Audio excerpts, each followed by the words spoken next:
Hi guys, Agus here. So, I don't usually do vlogs, but today is a very special day. I'll explain more why later, but in the meantime, come back up me and let's go.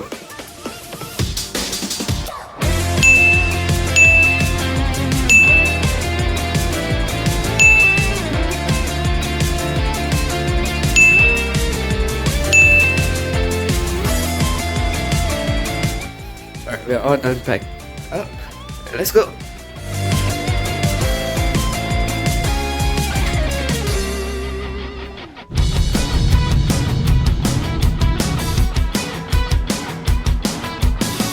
그런 날이 있을까요? 마냥 좋은 그런 날이요. 내일 걱정 하나 없이 웃게 되는 그런 날이요. 뭔가 하나씩은 걸리는 게 생기죠. 과연 행복할 수 있을까요? 그런 날이 있을까요? 꿈을 찾 Alright, so before I continue, I should probably explain why today is such a special day and why today is the last time I'll be at my home track. Alright, so this is KF1 Kranji, Singapore's only competitive karting racetrack, and a racetrack me and many others like me call home. Built in 2014 and designed by renowned F1 circuit designer Herman Tilke, it features 18 corners and is roughly 960 meters long. It is a tight and twisty track, featuring a combination of straights, fast sweepers, and technical corners, and it's one of my favorite tracks to drive on. Unfortunately, it was announced in 2025 that this place was slated for demolition at the end of 2026 to make way for a new housing estate at Kranji, and hence why this place is shutting down for good. And with the lack of space in Singapore, there isn't an alternative. This means that Singapore will no longer have a competitive karting track for us Singaporean drivers to call home, and motorsport enthusiasts will have to cross the border to neighbouring Malaysia just to drive. While it is understandable in the name of national development, it is unfortunate and really saddening to see this place go, as this place holds a lot of memories for me personally. It was here that I drove my first ever go-kart back when I was 13, and where I started racing rental cars in 2024 as part of the Zodi World Series. But it made an impact beyond the racetrack too. The K-pop and F1 niche I'm currently creating content on, it was started right here on this track with my dear friend and photographer for today, Roshan, giving me the idea to start posting content about twice. Well, enough yapping, let's dive into the first session of today. Alright, so that's currently for the first session of the day, and Alright, so not the most ideal way to start the day, but luckily there was no damage, so let's just go on track and try to have some fun. And oh.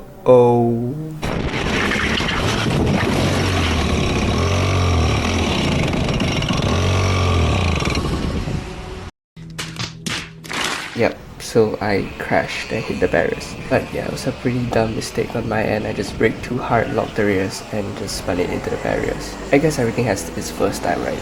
At that point in time, I still didn't know what damage the kart had, and I was praying super hard that I didn't damage any part of the kart. But the battery also died, so I couldn't start the kart, so it was just a matter at that point in time in moving the kart into a safe location and waiting for help.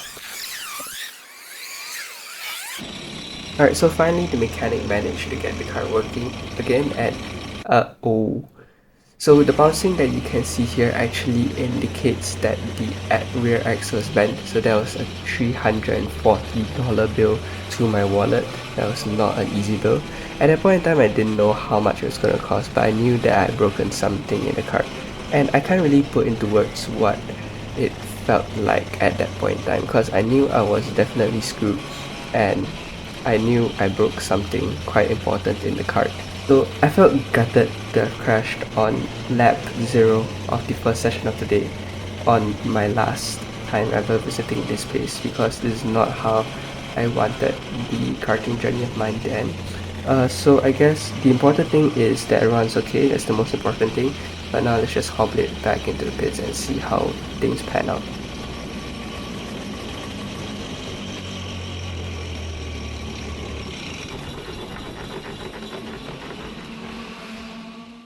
Alright, so welcome to the second session of today. I can't lie, after that incident I really didn't feel like getting a go-kart. I was really scared I was going to cause another incident, especially since this is the first time in my entire career something like this has happened. But I guess I mustered out a bit of courage and told myself I didn't want to waste the entire day because of one dumb little incident at the start. So out, we went again for a second session, and for the second session of the day. You can see I took things a lot slower this time. Look how little I'm just pressing the gas, and I'm just driving the car very, very slowly.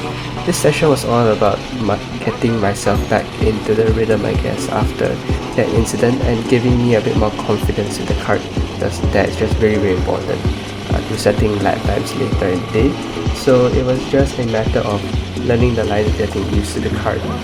Alright, so that was the second session done.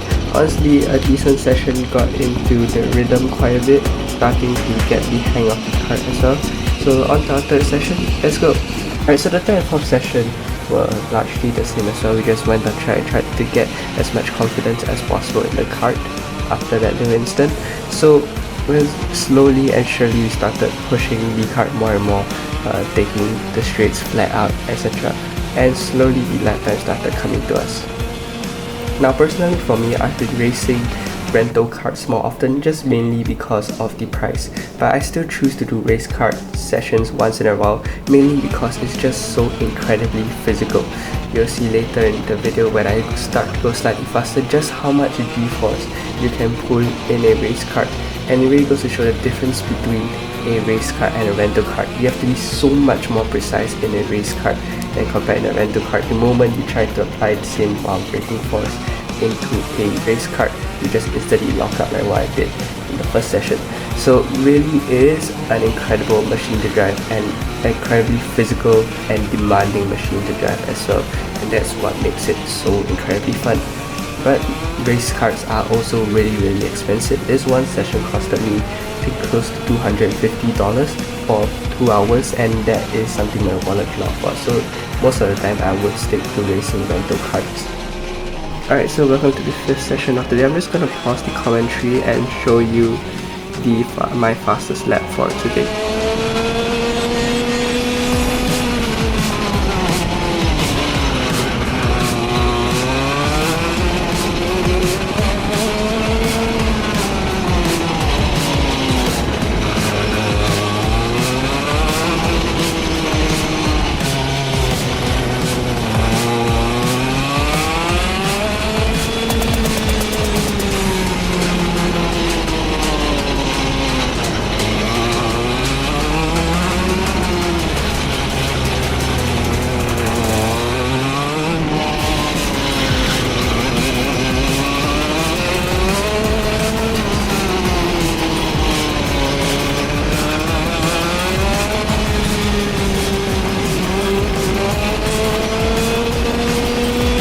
I guess that was a semi-decent lap. Definitely could have went faster, but these things are just so physical. I didn't have the body inside me. I also didn't have the confidence to go any faster. So that was a decent lap, I guess. The fastest I've actually ever went on this circuit, so that's not too bad. And on to the next session. Alright, so welcome to the sixth and final session of the day. Honestly, this session I did fewer laps mainly because my body was just so incredibly tired by the end of it, but nonetheless this was such a great day, and it was really, really fun driving race karts around this place one more time. But unfortunately all great things have to come to an end, so with that, let's go for our final lap around this glorious, magnificent circuit.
So after that, we were starving, so we just went out for lunch at Causeway Point and had some nice food, and we just talked for a good few hours. But then after that, the dreaded time came and it was time to say goodbye. Honestly, I can't begin to put into words how much I'll miss this place.